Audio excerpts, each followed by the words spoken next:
एका माणसाने एका जणाला सांगितलं 2 तास, ऐकणाऱ्याने ऐकलं.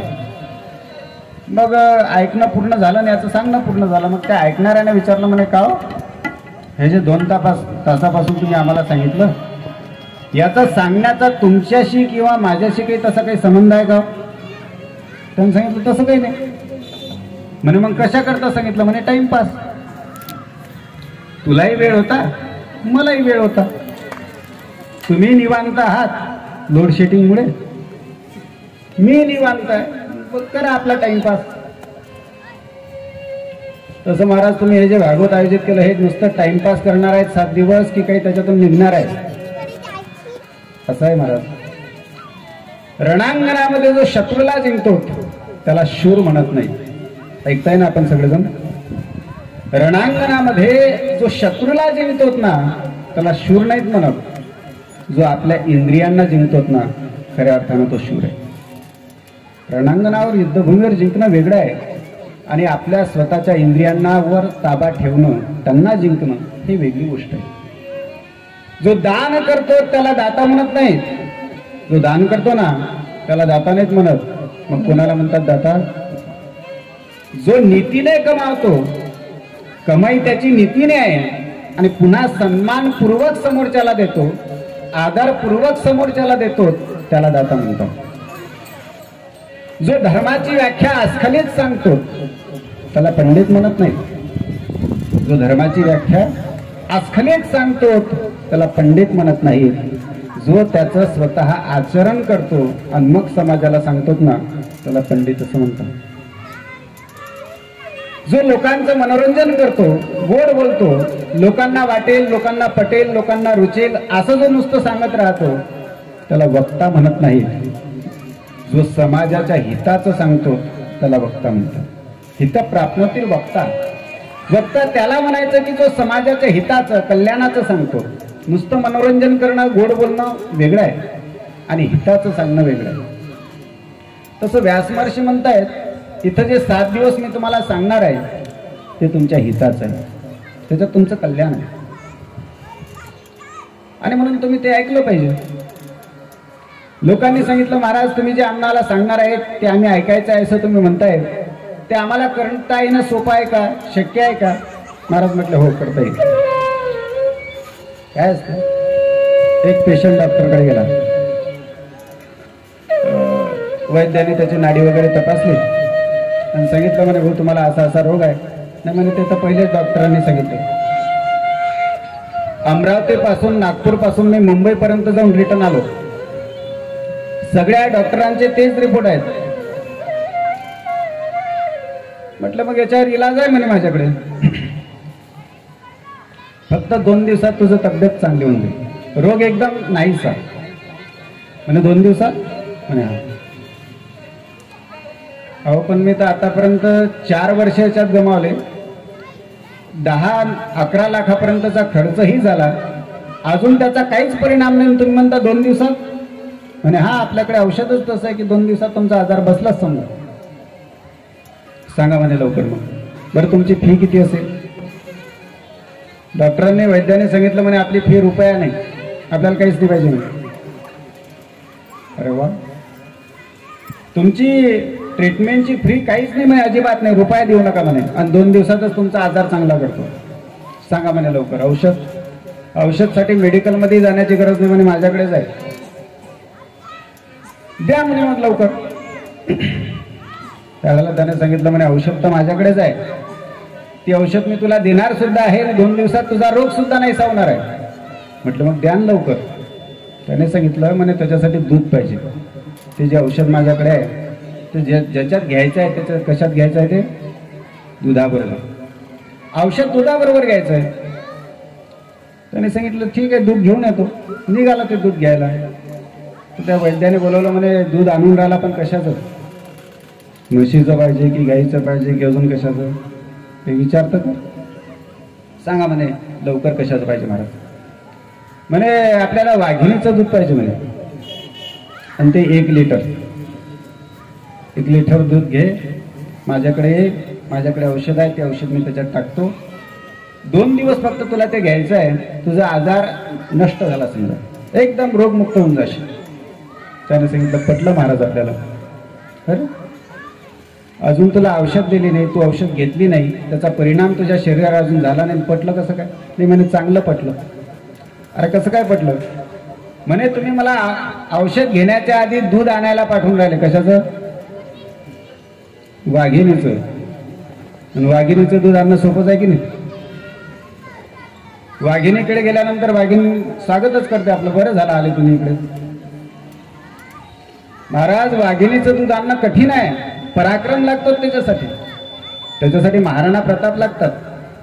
वाघिणीचं दूध आणायचं असेल तर छत्रपती शिवाजी महाराज लागतात. कोणालाही नाही जमत,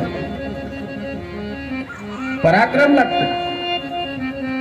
बरं दुसरं असं आहे, वाघिणीचं दूध इतकं पॉवरफुल असतं की ते वाघिणीचं दूध ठेवण्याकरता जे भांड वापरलं जाते, पात्र वापरलं जाते, कशाचं असतं ते?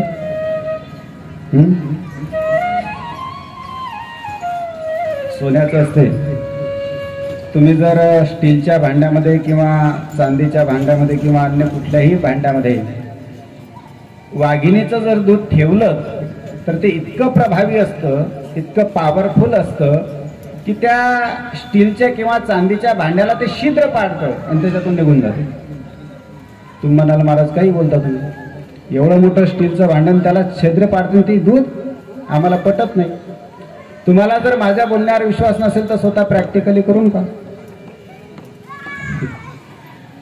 वाघिणीचं दूध घेऊन या आणि ते स्टीलच्या भांड्यात ठेवून पहा. सोपं आहे का? पराक्रम लागतो महाराज. काय झालं, तो उत्तर वैराटीचा राजा बाया जिथं बसलेल्या होत्या तिथं आला आणि त्या बायांमध्ये बळबळ करायला लागला, गप्पा करायला लागला. आपल्याला म्हणजे सारथीच भेटून नाही राहिला, ड्रायव्हरच भेटून नाही राहिला. समोरून युद्ध करण्यासाठी शत्रू आलेला आहे. त्याच्यामध्ये भीष्माचार्य आहेत, द्रोणाचार्य आहेत, कर्ण आहे, दुर्योधन सुद्धा आहे. आणि मला त्यांच्याशी युद्ध करायचं आहे, पण काय करू, मला ड्रायव्हरच नाही सापडत, सारथीच नाही, रथ चालवणारा कोण. बायांमध्ये गप्पा कुठे चालू आहे? बायांमध्ये. आता त्या वेळेला अर्जुन हा स्त्री वेशामध्ये होता. बृहन्नडा या रूपात अर्जुन होता. अर्जुनाने ते ऐकलं त्या राजाचं बोलणं आणि अर्जुनाने स्त्री वेशात त्याला सांगितलं, म्हणे तुम्हाला ड्रायव्हर नाही ना, सारथी नाही ना कोणी, मी येते म्हणे तुमच्यासोबत सारथ्यपणे करायला, चला युद्ध करायला. त्याने म्हटले तू स्त्री आहेस आणि तू तिथं युद्धभूमीमध्ये येऊन काय करशील? चला म्हणे, तुम्हाला ड्रायव्हर पाहिजे की नाही, युद्ध तर तुम्ही करणार आहात. ठीक आहे म्हणे, चल. अर्जुनाने रथ चालवला आणि सैन्याच्या शत्रूच्या समोर आणला आणि ज्याला ते अपार सैन्य बघितलं, समुद्रासारखं विशाल समुद्र ज्या ते सैन्य पाहिलं, त्यावेळेला त्याला घामच आला. त्याने सांगितलं, अर्जुना आपला रथ परत घे म्हणे. का? तुम्ही तर युद्धासाठी आले होते. बायांमध्ये तर चांगल्या गप्पा करत होते तुम्ही जोरजोराने की कोणी सारथी नाही, कोणी ड्रायव्हर नाही, म्हणून मी जाऊन नाही राहिलो. मग आता आणलंच मी तुम्हाला, करा ना युद्ध. त्याने सांगितलं, अर्जुना अरे मला असं वाटलं कथेत 5-50 लोक असतात तितके असतील, 4-5-50 मारून टाकून चालली हो. बापा बापा बापा, इथं तर सैन्य सागर आहे. एवढ्या सगळ्या सैन्याला मला मारणं शक्य नाही. त्यात भीष्माचार्यासारखे अजय योद्धे आहेत, कर्णासारखा अपराजित योद्धा आहे. चल म्हणे आपला रथ परत घे. त्यावेळेला अर्जुनाने सांगितलं, तुम्ही आता ड्रायव्हर व्हा, आता रथाचे दोर तुमच्या हातात घ्या, युद्ध मी करते म्हणे. त्यावेळेला स्त्री वेशात असताना अर्जुनाने युद्ध केलं आणि सगळं कौरव सैन्य परत पाठवलं. त्याला म्हणतात पराक्रम. पराक्रमाच्या गप्पा करणं सोपं आहे, पण प्रत्यक्षात पराक्रम करणं मात्र अत्यंत कठीण आहे. वाघिणीचं दूध घेऊन या, त्याच्यात औषध टाकतो म्हणजे तुमची बिमारी बसेल, हे बोलणं सोपं आहे, पण वाघिणीचं दूध आणणं. तसं महाराज तुम्ही असं वाघिणीच्या दुधानं सारखं जर काही भागवतात 7 दिवस सांगत असाल तर तुमचाही टाइमपास करू नका आणि आमचाही टाइमपास करू नका. कशाला वेळ घालवता? व्यासांनी सांगितलं बघा, मी जे तुम्हाला सांगणार आहे ते तुमच्या हिताचं तर आहेच, पण तुम्हाला ते सोपं सुद्धा आहे. सोपे हे साधन लाभ येतो घर, सोपे हे साधन लाभ येतो घर.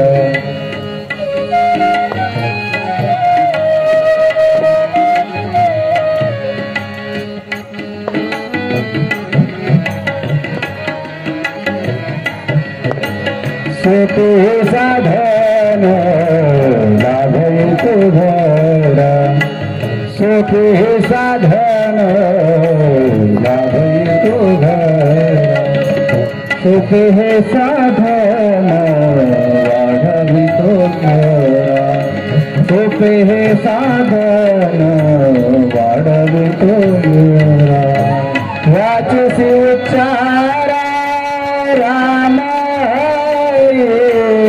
वाचसी उच्चारा राम हरी वाचसी उच्चारा राम हरी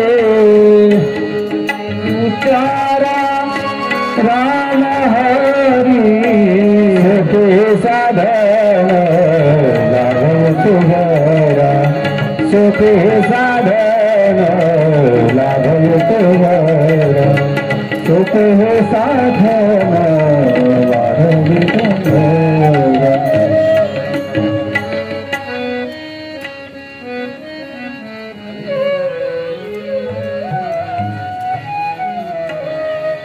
महाराज म्हणतायत व्यास महर्षी म्हणतायत जे मी तुम्हाला सांगणार आहे ते सोपं आहे साधा आहे सरळ आहे आणि तुम्ही ते करू शकता ठीक आहे म्हणे महाराज मग सांगा लवकर आता काय सांगायचं तुम्हाला व्यासांनी सांगितलं काहीच नाही मी जे सांगणार आहे ते 7 दिवस फक्त या मंडपात येऊन बसायचं आहे आणि ते ऐकायचं आहे तुमच्या ते हिताचं आहे तुमच्या कल्याणाचं आहे तुमच्या लाभाचं आहे आणि आवश्यक आहे ठीक आहे महाराज सांग मग व्यासांनी श्रीमद भागवत कथा सांगायला सुरुवात केली गोपाल कृष्ण भगवान की जय भाग्योदयेन बहुजन्म समर्जितेन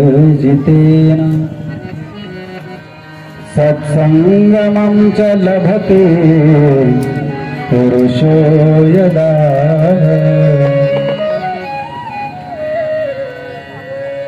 अज्ञान हेतुकृत मोहमदान्धकारम् नाशं विधाय हि तदो दयति युगे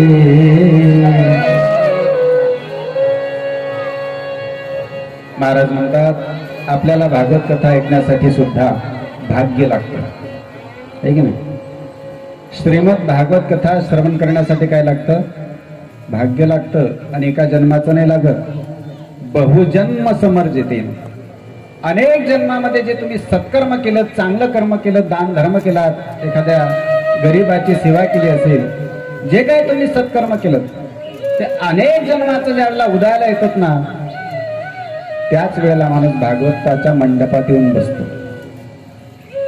महाराज फार कठीण आहे तुम्ही सांगा रामराम म्हणायला काही लागते का देवाचं नाव आहे रामराम त्याला काही मंत्र आहे त्याला काही शास्त्र आहे काही नाही साधा आहे सरळ आहे सोपा आहे रामराम किती जण म्हणतात आहे की नाही रामराम म्हणायला काही शास्त्र लागत कधी रामराम म्हणू शकतो आपण पण किती लोक म्हणतात कारण रामराम हे नाव मुखामध्ये येण्यासाठी सुद्धा भाग्य लागतं तिळे तिळे पुण्य साचा पडे तरी हे बहुता जन्मी जुळे नाम तुझे वाचिसी आतुरे समागम घडे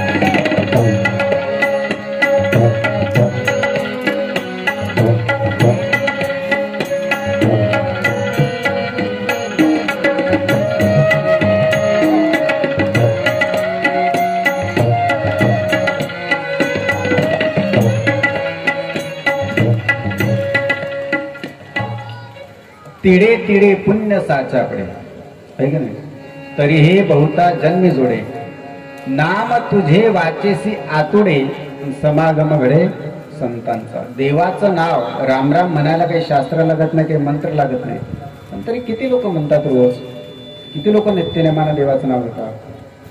कारण देवाचं नाव मुखामध्ये येण्यासाठी सुद्धा पुण्य लागतं, भाग्य लागतं. तसं या भागवत रूपी कथा मंडपामध्ये येऊन बसण्यासाठी सुद्धा आपलं मागच्या जन्मीचं पुण्य लागतं. तेव्हाच या मंडपाच्या दिशेने आपले पावले पडतात. त्याच वेळेला आपल्या मनात येतं की नाही आपणच जावं ऐकण्यासाठी. तसं नाही, तसं तर मग मंडप भरला असतं ना, मग सगळे झाले असते ना. बाकीचे आले नाहीत त्यांची आपली नाराजी नाही, कारण जे आलेत यांच्याबद्दल मी बोलतो. जेवढी मंडळी आज या मंडपातून बसलेली आहेत या सर्वांच्या पूर्वजन्मीचं ते पुण्य आहे. म्हणूनच तुमचे पावलं या दिशेने वळले, म्हणूनच मंडपात आले तुम्ही. नाहीतर भागवताच्या मंडपात येण्यासाठी सहजासहजी कोणी येऊ शकत नाही, पुण्याही लागते. आणि म्हणून अशा पुण्याने लाभलेलं हे भागवत या ठिकाणी आपण श्रवण करतो आहोत. बघा, दोन प्रकारचं महात्म्य असतं. एक शक्ती महिमा असतो आणि एक स्वरूप महिमा असतो. एकामध्ये शक्ती सांगितलं जाते, पावर सांगितलं जाते, आणि एकामध्ये त्याचं स्वरूप सांगितलं जाते. तुम्ही संतांचं चरित्र बघा. जगद्गुरु तुकाराम महाराजांचा जर विचार केला तर जगद्गुरु तुकाराम महाराजांचं सुद्धा चरित्र दोन प्रकारचं आहे. एक स्वरूप महात्म्य आणि एक शक्ती महात्म्य. तुकोबरायांची ताकद काय आहे? तुकोबरायांची ताकद सांगितली. तुकिता तुरनीशी ब्रह्म तुकासिया मनोनी रामेश्वरी चरणी मस्तक ठेविले आरती तुकारामा स्वामी सद्गुरु धामा सच्चिदानंद मूर्ती पाय दाखवी. हे आहे तुकोबरायांची ताकद. तुकिता अतुळनेशी ब्रह्म तुकास. काय महिमा आहे स्वरूप महिमा तुकाराम महाराजांचा? ज्यावेळेला तुलना केली त्यावेळेला लक्षात आलं की देव आणि संत सारखेच आहे. तुकोबरा हे देवाच्या तोडीचे ज्यावेळेला निघाले त्यावेळेला त्यांची पूर्णता झाली. हा स्वरूप महिमा आहे. आणि ताकद महिमा, शक्ती काय तुकाराम महाराजांकडे? तुकाराम महाराजांकडे शक्ती अशी आहे की तुकाराम तुकाराम तुकाराम तुकाराम असं आपण लोकांनी जरी म्हटलं, त्यांचं नाव जर आपण लोकांनी घेतलं तर यम सुद्धा थरथर कापतो म्हणते. तुकाराम तुकाराम तुकाराम तुकाराम तुकाराम तुकाराम तुकाराम तुकाराम नाम घेता पापे यम नाम घेता पापे यम तुकाराम तुकाराम तुकाराम तुकाराम तुकाराम तुकाराम तुकाराम तुकाराम तुकाराम असं जरी म्हटलं तरी नाम घेता कापी यम, यम सुद्धा त्यांच्या नावाने थरथर कापतो. ही तुकोबरांची पावर आहे, त्यांची शक्ती आहे. तसं जो ग्रंथ इथे आपण 7 दिवस ऐकणार आहोत त्या ग्रंथाची पावर काय, त्या ग्रंथाची शक्ती काय, आणि त्या ग्रंथाचं स्वरूप काय? ग्रंथ नवे हासे कृष्णा नीते अनन्य होताया शरण खचित करे जन्म मरणा भूता प्रजाती चिरे शांती नाथ वदती कृष्ण पदे माथा आरती करू तुझ भगवंता जय हो जय श्री भागवता आरती करू तुझ भगवंता. काय आहे भागवताचं स्वरूप?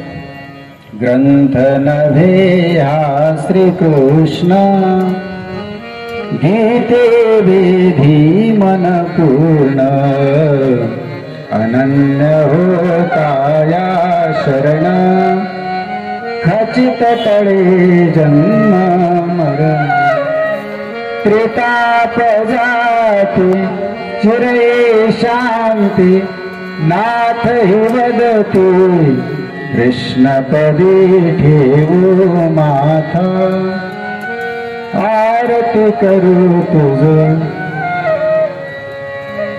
जय हो जय श्री, आरती करू तुझ। ग्रंथ नव्हे हा श्रीकृष्ण। काय स्वरूप आहे भागवताचं? जो ग्रंथ या ठिकाणी समोर व्यासपीठावर ठेवलेला आहे हे नुसतं पुस्तक नाही, हे पोथी नाही, हा ग्रंथही नाही, मग काय? ग्रंथ नव्हे हा श्रीकृष्ण, साक्षात भगवान त्या ग्रंथाच्या रूपाने, साक्षात भगवान। काय झालं? ज्यावेळेला भगवान निजधामाला जाण्याकरता निघाले, उद्धवादी भक्त देवाकडे गेले, महाराज तुम्ही जाणार, ज्या दिवशी तुम्ही जासाल त्याच दिवशी कलियुगाचा प्रवेश आहे। द्वापार युगाचा शेवट आणि कलियुगाची सुरुवात हे भगवंताच्या जाण्याने होणार होती। मग देवा एकदा तुम्ही गेलात की कलियुग लागेल, आणि कलियुग खूप वाईट आहे की नाही? कसं आहे कलियुग? बापरे, कलियुगाची नुसतं ही सुरुवात आहे, कारण कलियुगाचं आयुष्य किती आहे? किती आहे कलियुगाचं आयुष्य? 4,32,000 वर्ष शास्त्राने सांगितलंय। किती? 4,32,000 वर्ष। आतापर्यंत किती झाले? जेमतेम 5,600 झाले, 5,500 होऊन गेले, अजून 6,000 वर्ष पूर्ण नाही झाले। किती झाले? अजून 6,000 पकडा आपण हिशोबासाठी। किती झाले? 6 वर्ष। किती आयुष्य किती आहे त्याचं? 4,32,000। फक्त 6 झाले तर असं कलियुग दिसून राहिलं, अजून बाळाचे पाय पाळण्यातच आहेत, अजून कलियुग पाळण्यातच आहे त्याच्या आयुष्याच्या प्रमाणे। मग तो पाळण्यात असताना जर हे गुण दाखवून राहिला, अजून त्याची सुरुवातही नाही झाली, तर असा भयंकर कलियुग दिसतो आहे, अजून तर भरपूर बाकी आहे। म्हणून देवा तुम्ही गेल्यानंतर कलियुग लागेल, आणि कलियुगात फार कठीण काळ असेल। अशा स्थितीत भक्त लोकांना, संसारिक लोकांना, प्रापंचिक लोकांना तरुण जाण्यासाठी मार्ग काय? मग त्यावेळेला देवाने सांगितलं एक काम करा, मी गेल्यानंतर ज्यावेळेला कलियुग लागेल त्यावेळेला कलियुगामध्ये सुद्धा भागवत कथा जर आपण ऐकत असाल तर सगळ्यांचा उद्धार होईल, सगळ्यांचं कल्याण होईल, त्याच्यावर कलियुगाचा प्रभाव कमी प्रमाणात असेल। ऐकताय ना आपण? जी माणसं नेहमी सत्संगात असतात, जी माणसं नेहमी हरिपाठात, कीर्तनात, भजनात, त्यात सत्कार त्याला म्हणतात सत। आपण कालही नव्हतो, आज आहो, आणि उद्याही आपली गॅरंटी नाही, म्हणून आपण सत। देव कालही होता, आजही आहे, आणि उद्या सुद्धा। आपलं तसं नाही ना, आपण आईच्या गर्भात येण्याच्या पूर्वी नव्हतो, आणि मृत्यूशय्येवर गेल्यानंतर पुन्हा आपण राहणार नाही, म्हणून आपण सत नाही, देव मात्र सत आहे, त्याचा नाशच होत नाही, त्रिकाला बाधित सत्य आहे, आणि म्हणून तो सत आहे। चित कशाला म्हणतात? चित्त चैतन्य सकल घटम आहे। चित म्हणजे चैतन्यता।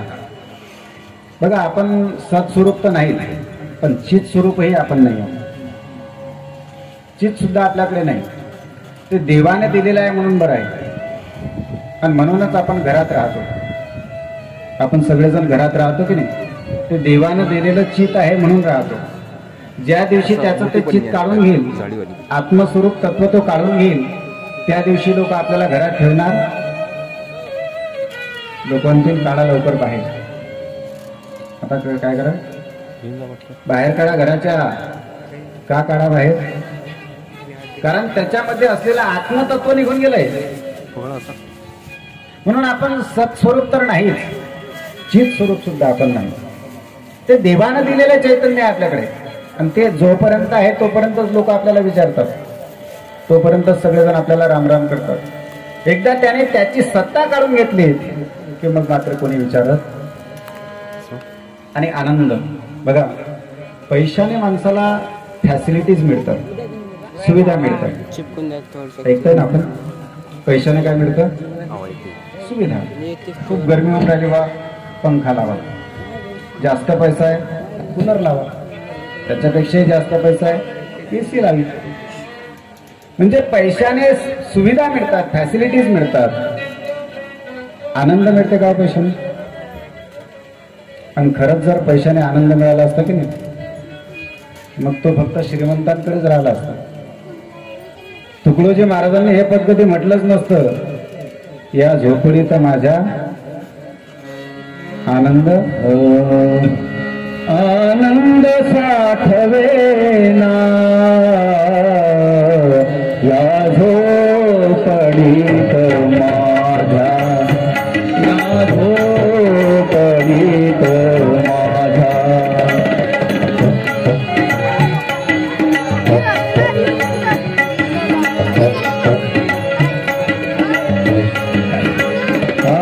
पेटी आणि तुझोरा, दारास नाही दोरा, दारास नाही दोरा.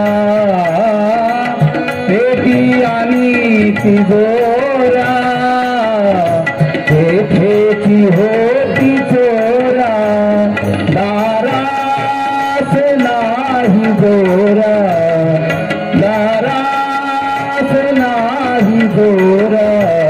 या झोपडी माझ्या, या झोपडीत माझ्या, या झोपडीत माझ्या.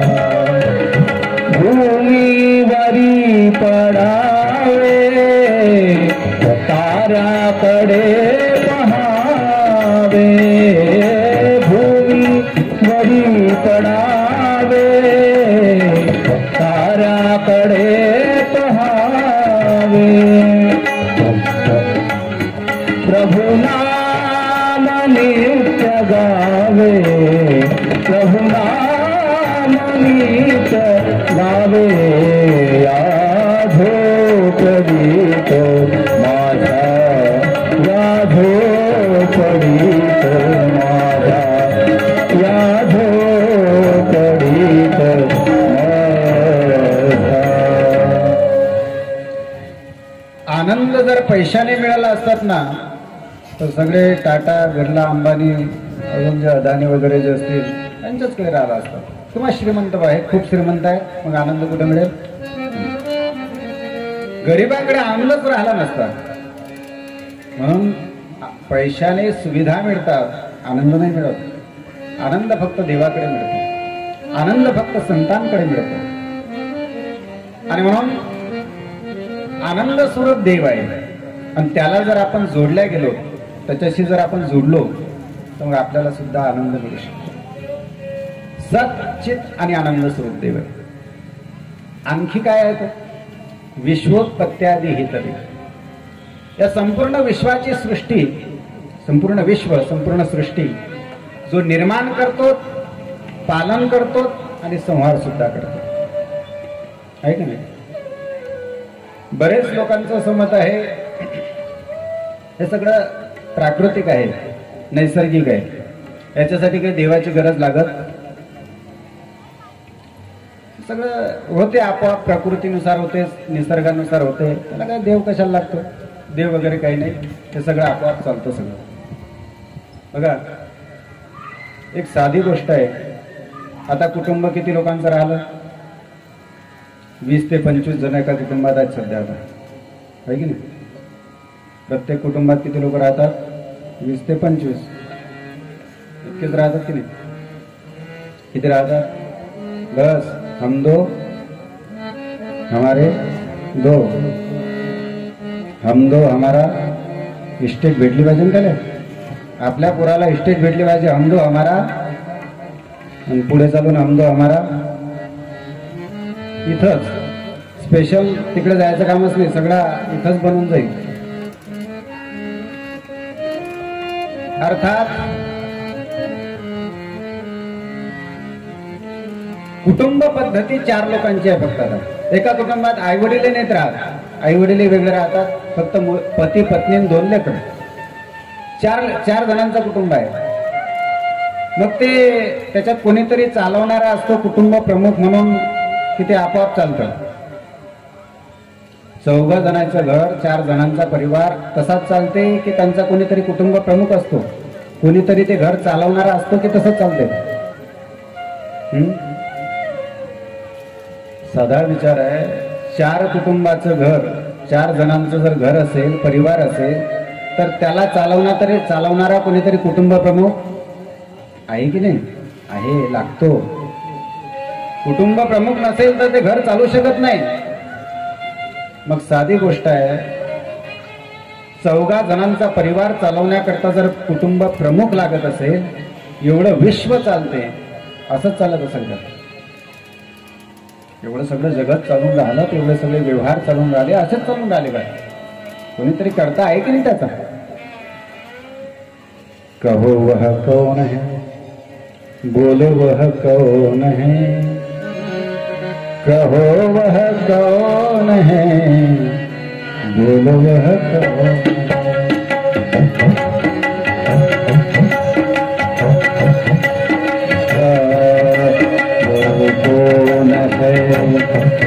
बोलो वह कौन है, कहो वह कौन है, बोलो वह कौन है.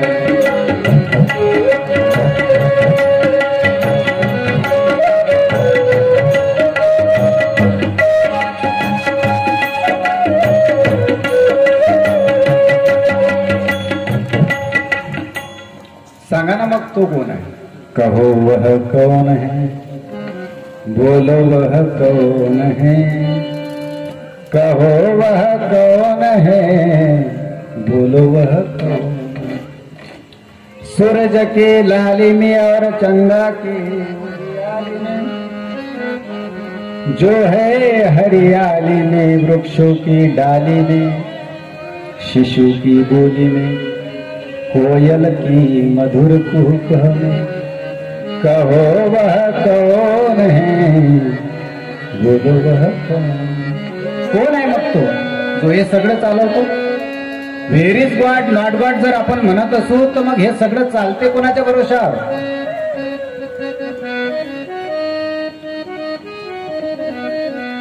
आपल्या शरीराकडे बघा. आपलं जे शरीर तयार केलं देवाने किती सुंदर तयार केलं. रुई से भरा है जिसने बदले को, दे दी है चपलता और चमक बिजली को, ईख को दी मिठास और खटास को, रंग दी है जिसने. काय सुंदर शरीर बनवलं महाराज. जिथं जे पाहिजे तिथं तेच दिलं आणि जेवढ्या प्रमाणात पाहिजे तेवढ्याच प्रमाणात दिलं. ही रचना अशी आपोआप घडते का? कोणीतरी असेल तरी करता. काय झालं, आता आपण शहरात राहतो, पण जी मंडळी ग्रामीण भागात राहते, खेड्यामध्ये राहते, ज्यांच्याकडे शेती आहे, त्याने पराठी पेरली, कपाशी. कापूस फुटलेला दिसला, चक्कर मारायला गेला तर दुसऱ्या दिवशी बाया सांगितल्या व्यवसायासाठी. आणि दुसऱ्या दिवशी ज्यावेळेला शेतात गेला त्यावेळेला झालं काय, जो पराठीला कापूस लागला होता त्याचं कपड्यात रूपांतर झालं आपोआप. त्याचे काय तयार झाले? कपडे. त्याने ते सगळे घेतले, घेऊन आला. दुकानात जायचं काही काम. ज्ञानोबा रे आपल्याला सांगतो, पाहे पा कापसाची पोटी, काय कापडाची होती पेटी, तू विढी तयाची दिठी, कापड जहाज. शेतात गेलो आपण, आपोआप कापसाला कपडा तयार होते असं होते का? नाही. हे सत्य आहे की कापसापासूनच काय तयार होते? कापड तयार होतो. कापड हा कापसापासूनच तयार होते, बरोबर आहे, पण तो त्या पराठीला नाही लागत, तो कारखान्यात येतो, तिथं तो विणल्या जातो आणि मग काय तयार होतो, कापड. तसं नाही तयार होत. कापड तयार करण्यासाठी कोणीतरी विणणारा लागतो. किंवा शेतात चक्कर मारायला गेलो सकाळी सकाळी आणि काय झालं बा, आश्चर्य घडलं की मातीपासून आपोआप मडके, माठ असं सगळं तयार व्हायला लागलं. असं घडते कधी? मातीपासून आपोआप मडके, माठ असं तयार होते का? त्याला बनवणारा कोणीतरी कुंभार की तसेच बनतात? बघा, मातीपासून मडकं बनवण्यासाठी जर कुंभार लागत असेल, कापसापासून कापड बनवण्यासाठी जर विणणारा लागत असेल, चित्रकाराशिवाय जर चित्र नसेल, काय झालं? शाळेमध्ये शिक्षक होते गुरुजी, विद्यार्थी होते शिकायला. गुरुजी थोडेसे एक नास्तिक स्वभावाचे होते, where is God not God म्हणणारे. तर ते मुलांनाही तसंच सांगत होते. त्यातला एक जण होता, तो चंदन टिक्का बुक्का लावून जात होता, गळ्यामध्ये तुळशीची माळ. ते त्याची नेहमी टिंगल उडवायचे, या गळ्यात माळ घालते, देवाचं नाव घेते. आता तो शिष्य म्हणजे विद्यार्थीच होता, त्याने सांगितलं गुरुजीला कोणा समजावून सांगा. पण विचार केला, गुरुजी रोजच आपल्याला काहीतरी बोलत राहतात, तर गुरुजीला काही ना काही समजून सांगितलंच पाहिजे. कसं समजावून सांगायचं? काय केलं, त्याने लक्ष ठेवलं की गुरुजी चाबी कोणाकडे देतात. गुरुजी एकाच विद्यार्थ्याकडे चाबी द्यायचे, तो विद्यार्थी शाळा लावून घ्यायचा, घरी घेऊन जायचा चाबी. या मुलाने त्या मुलाचा पाठलाग केला, हा चाबी कुठं ठेवतो, कशी ठेवतो. बरोबर त्याने लक्ष ठेवलं, त्याच्या घरी गेला, त्याला न कळत चाबी उचलली, शाळेत आला, ब्लॅकबोर्ड होता फळा, त्याच्यावर त्याने खडू घेतला, चॉक घेतला आणि सुंदर असं भगवान श्रीकृष्णाचं चित्र काढलं. पुन्हा शाळेला कुलूप लावलं, जिथून चाबी आणली होती तिथं चाबी ठेवून दिली. दुसऱ्या दिवशी वेळेवर गुरुजी आले, सगळे मुलं आले, प्रार्थना झाली, राष्ट्रगीत झालं, आतमध्ये गेलं. आणि ज्यावेळेला गुरुजी शिकवण्यासाठी लागलेत, पण बोर्डावर पाहिलं तर भगवान श्रीकृष्णाचं चित्र होतं. गुरुजीने विचारलं, का रे हे भगवान श्रीकृष्णाचं चित्र कोण काढलं रे? प्रत्येकाला विचारत होते, कोणीच सांगत नव्हतं. ज्यानं ते काढलं होतं त्याला विचारलं, त्याने नाही सांगितलं. जो तो म्हणत होता, गुरुजी मी नाही काढलं चित्र, मी नाही काढलं चित्र. गुरुजीने सांगितलं, को मूर्खा का तुम्ही? अरे कोणीतरी चित्र काढलंशील की नाही? तर एका जणाने सांगितलं, म्हणे गुरुजी असं झालंशील, तो चॉक आहे तो आपोआप उठलाशील वर आणि आपोआप असं चित्र तयार केलंशील त्या चॉकनं, खडू नाही. गुरुजीने सांगितलं, का मूर्ख आहेस तू?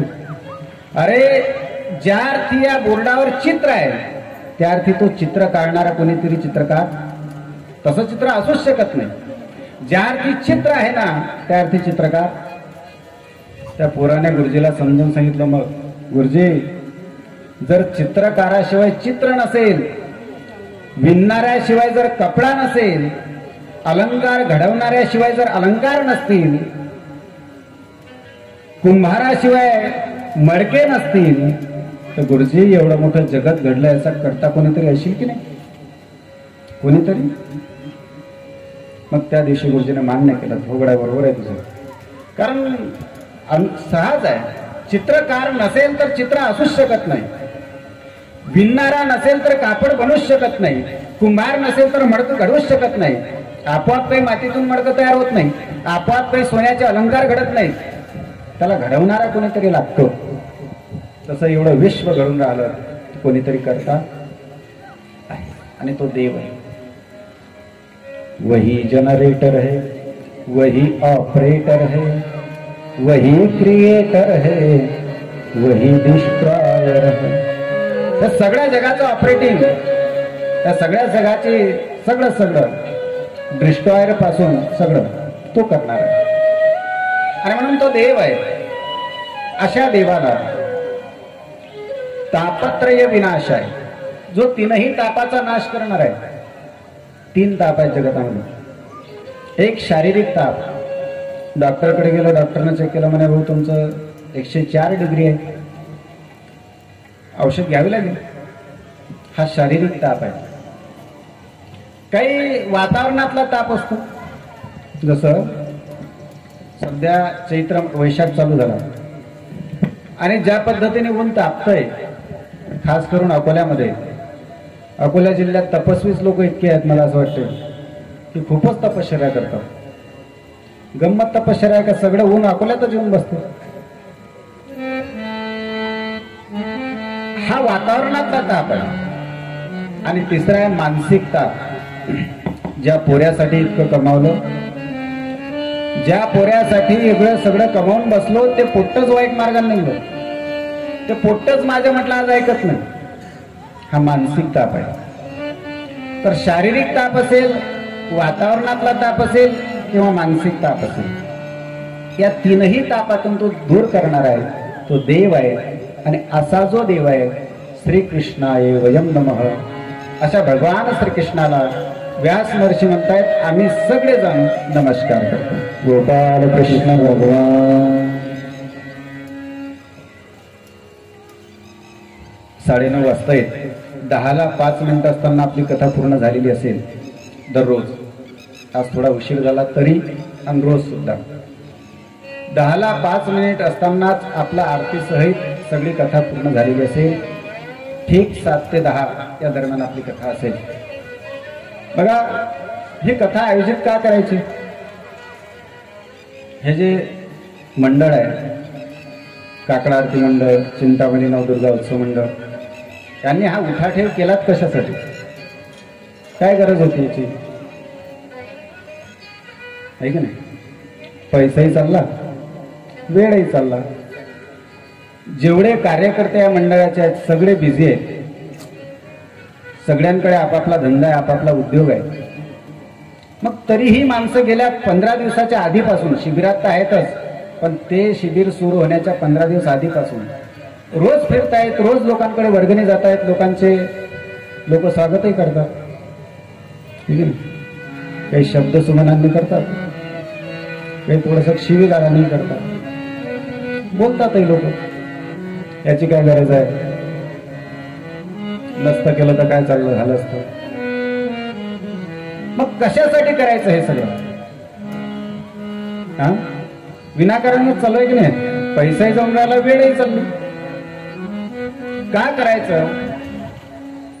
बरं, जे भागवत या मंडळाने या ठिकाणी आयोजित केलं ते लोकांना माहित नाही का? रामकथा म्हणा, भागवत कथा म्हणा, हे सगळं लोकांना आता जवळजवळ माहिती आहे. मला सांगा, रामप्रभूला 16 वर्षाचा वनवास झाला होता, बरोबर आहे ना? 14चा झाला होता, 14चा है ना? 14चा. रामप्रभूच्या भावाचं नाव गंगाराम होतं, हे सगळ्यांना माहिती आहे की नाही? लक्ष्मण होतं, ही गोष्ट सुद्धा तुम्हाला माहिती आहे. रामप्रभू धनुष्यबाण घेऊन एका डुकराच्या पाठीमागे लागले होते त्याला मारण्यासाठी. डुकराच लागले होते की नाही? मग हरणाच्या लागले होते, ही गोष्ट तुम्हाला माहिती आहे. मग सगळी रामकथा तुम्हाला माहिती आहे, भागवत कथाही माहिती आहे. 4थ्या दिवशी कृष्णाचा जन्म असतो, 5व्या दिवशी गोवर्धन पूजा असते, 6व्या दिवशी रुक्मिणी स्वयंवर, माहितच आहे सगळ्यांना. मग जी भागवत कथा, जी रामकथा आपल्या सगळ्यांना माहितीच आहे, तीच पुन्हा आयोजित काय केली? पुन्हा पुन्हा तीच भागवत कथा, पुन्हा पुन्हा तीच रामकथा कशासाठी करायची? तोच सप्ताह दरवर्षी का करायचं? आहे की नाही? लोक चंद्रावर जाऊन पोहोचले, अजून तुम्ही भागवतातच आहे, अजूनही तुम्ही तेच सांगणं चालू आहे तुमचं. आता सूर्यावर जाण्याची तयारी आहे लोकांची. उष्णता किती आहे बा? अकोल्यात जर तापमान इतकं आहे तर नेमकं त्याच्याजवळ किती असेल?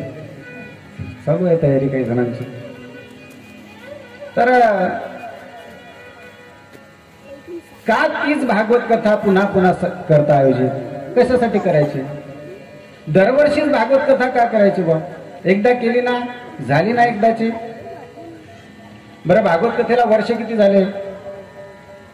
5,500 वर्ष होऊन गेले. मग इतक्या वर्षाच्या आधीची भागवत कथा तुम्ही अजूनही सांगून राहिले कशासाठी? महाराज, कालचा पेपर आज कोणी वाचायला तयार?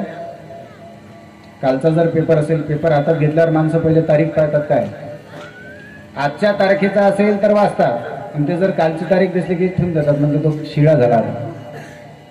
कालचा पेपर वाचायला लोक आज तयार नाहीत. हजारो वर्षापूर्वीची भागवत कथा अजूनही का चालू आहे? काय करायची? दरवर्षीच काय करायची?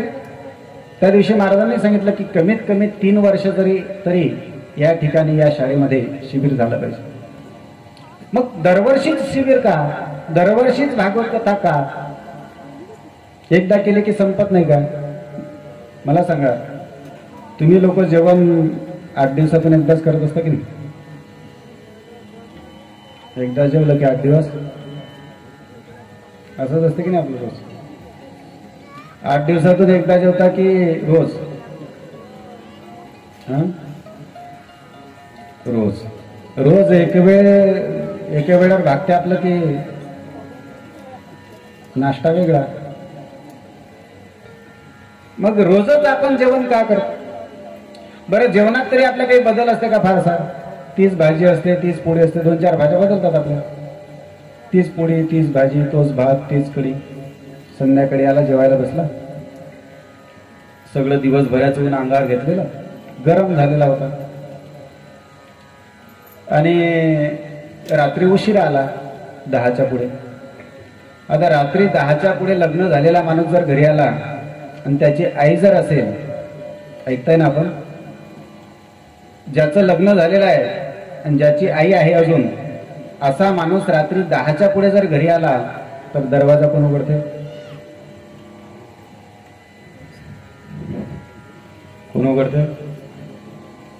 ते तसंच पसरेल असतं तिकडे. येशील तर ये, झोपशील तर तिकडे झोप. आई दरवाजा उघडते, आई त्याला ताट वाढून देते. हे झोपेल असतं, आईच ताट वाढते. जेवायला बसला, कढीचा घास घेतला. आता कढी थोडीशी पातळ झालेली होती, पतली पातळ होती. कढीचा घास जसा घेतला तसा त्याला राग आला. दिवसभराचं ऊन घेतलेलं होतं अंगावर, उतरून कुठे? बायकोच्या पुढे चालत नाही. मग आहे कोण? आईवर. 10 मिनिटं आईला बोलला, जेवण चालून आईला बोलणं चालू. आई, तुला अजून कढी येत नाही? कढी इतकी वर्ष झाली आई तू स्वयंपाक करते, तुला साधी कढी होणे? कढी इतकी पातळ कढी असते का? इतकी पातळ, काही चव लागत नाही तिला. 10 मिनिटं बोलला जेवण होईपर्यंत, पण आई एक शब्दही बोलली नाही. सगळं त्याचं ऐकून घेतलं. जेवण झाल्यानंतर ज्यावेळेला त्यानं हात धुतला त्यावेळेला मग त्याच्या आईने त्याला सांगितलं, बाबू, इतका जो तू माझ्यावर गरम झाला, ही कढी मी नाही केली म्हणे. तोपर्यंत त्याची बायको झोपेतून उठून आलतीस, डोळे सोडत. ती आली, बायको समोरून आई सांगून राहिली, बाबू, जो इतका तू माझ्यावर गरम झाला, ही कढी मी नाही केली. कोण केलीशील मग? त्याच्या बायकोनच केलेली होती. त्याच्या लक्षात आलं की बायकोनं कढी केली, आणि गरम कोणावर झालो आपण? आईवर. आणि आई बायकोवर तर काही होता येत. जसं त्याच्या लक्षात आलं की कढी आईने नाही बायकोने बनवलेली आहे, तसे त्याचे शब्दच बदलले. त्याने सांगितलं, आई, कढी पातळ झाली पण टेस्टी आहे. कढी पातळ आहे पण कशी आहे? तेच जेवण, तोच भात, तीच कढी, तेच भाजी, तीच पोळी रोजच जेवतो आपण. का जेवायचं मग रोज? कशासाठी जेवायचं? ज्ञानोबा आपल्याला सांगताय, हे न म्हणावे साधारण, अन्न परब्रह्म जान, जे जीवन हेतु साधन, विश्व. ज्ञानोबा म्हणताय, जेवण काय करायचं? तीच भाजी, तीच पोळी, तेच कढी, रोजच्या रोज काय जेवायचं? तर ज्ञानोबा म्हणतात, जिवंत जगण्यासाठी. कशासाठी जेवण करायचं? जिवंत जगण्यासाठी. ऐकताय ना आपण सगळेजण? जसं जेवण हे जिवंत राहण्यासाठी महत्वाचं आहे. आपल्याला जर जिवंत राहावं असं वाटत असेल तर काय केलं पाहिजे? रोज जेवण केलंच पाहिजे. आपण जर जेवण नाही केलं तर आपण जिवंत नाही राहणार. आणि म्हणून शरीरासाठी अन्न आवश्यक आहे. आणि म्हणून जिवंत राहावं असं वाटत असेल तर काय पाहिजे? जेवण. ऐकताय ना आपण? जिवंत राहण्यासाठी काय आवश्यक आहे? जेवण. जसं जिवंत राहण्यासाठी जेवण आवश्यक आहे तसं चांगलं जीवन जगायचं असेल तर बाल संस्कार शिबिराची गरज आहे. चांगलं जीवन जगावं असं वाटत असेल तर भागवत सप्तेची गरज आहे. कारण हेच आपल्याला शिकवते, हेच आपल्याला सांगते. आणि म्हणून ज्यावेळेला समर्थ सद्गुरू श्री गजानन महाराज शेगावला प्रगट होतात त्यावेळेला ते त्या पत्रावळीवरचे शीत वेचून खातात. कशासाठी? काय भाव होता गजानन महाराजांचा? दासगणू महाराज आपल्याला सांगतात. शीत पडता दृष्टी प्रत ते उचलुनी मुखे घालीत हा करण्याचा हाच हेत अन्न परब्रह्म. समर्थ सद्गुरू श्री गजानन महाराज जसे शेगावला प्रगट होतात तसे त्या पत्रावळीवरचे शीत वेचून खाताय. भाव काय होता? भाव हा होता की अन्न हे परब्रह्म आहे, अन्न हे जीवन जगण्याचं साधन आहे. आणि म्हणून गजानन महाराज त्या ठिकाणी शेगावला प्रगट होत आहेत. आणि शेगावला प्रगट झालेले गजानन महाराज आज आपल्या या कथेमध्ये सुद्धा प्रगट होत आहेत. गजानन महाराज आपल्या कथेमध्ये सुद्धा येत आहेत. अनंत कोटी ब्रह्मांड नायक श्री गजानन माऊली. अनंत कोटी ब्रह्मांड नायक श्री गजानन माऊली.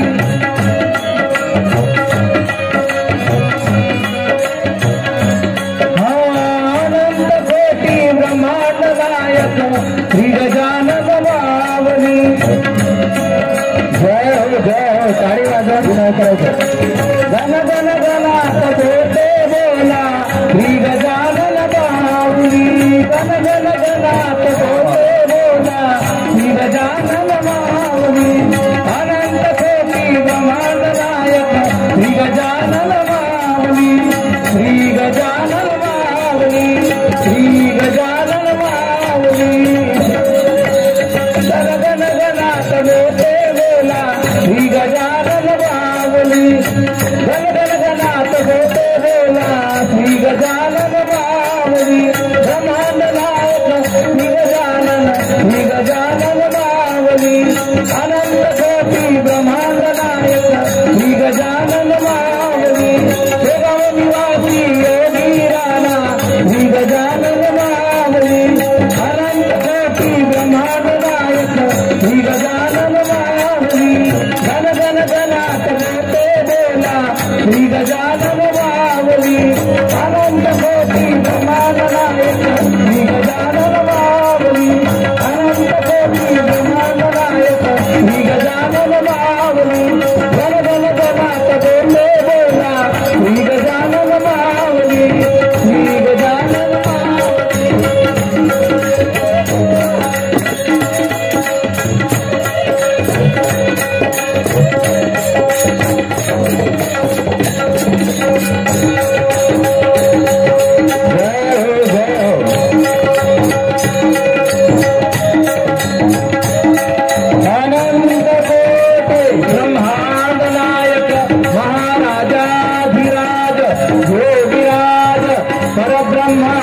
सचिदानंद भक्त प्रतिपालक शेगाव निवासी समर्थ सद्गुरू श्री गजानन महाराज की जय. अनंत कोटी ब्रह्मांड नायक श्री गजानन माऊली. गण गण गणात बोलते बोला श्री गजानन माऊली. अनंत कोटी ब्रह्मांड नायक श्री गजानन माऊली. गण गण गणात बोलते बोला श्री गजानन माऊली. गण गण गणात